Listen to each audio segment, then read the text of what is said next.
Oh, kumusta, no?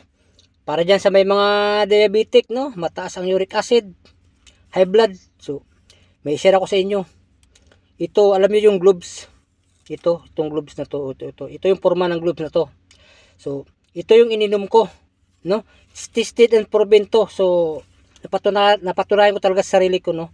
Dati-rati, pag hindi ako nakainom ng painkiller, yung painkiller na gamot dito sa abroad, hirap akong gumalaw.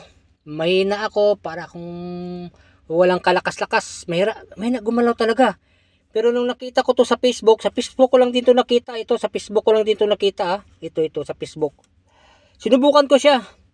3 days lang, no? Mga kababayan ko dyan. Kung saan mang sulok ng mundo. 3 days lang, uminom ako. Nawala na yung sakit ng katawan ko, no? Nawala na. Oh, ito lang ininom ko, no?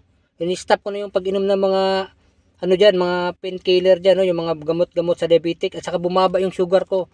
Kaya sa mga diabetic dyan, tuloy-tuloy na kasi very natural to. So tested and proven to. Kaya subukan nyo 3 days to 4 days lang. So gawin nyo lang sa umaga at saka hapon.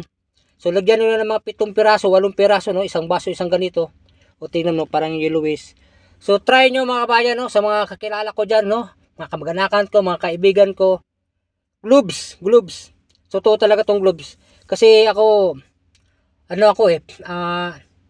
almost 7 years, no? Hindi ko tinantanan yung painkiller niya, pero sa awa ng Diyos, hindi na nasira yung yung kidney ko. Kaya in-stop ko na kasi mataas na, nasa 0.8 na yung reading niya. Kaya ito, thanks, at saka na-discover ko to, itong gloves, tested and proven talaga tong gloves. Kaya subukan nyo, walang mawawala, no? 4 days lang, 4 days to 5 days. Oh, okay. So hanggang dito na lang. Susubukan nyo.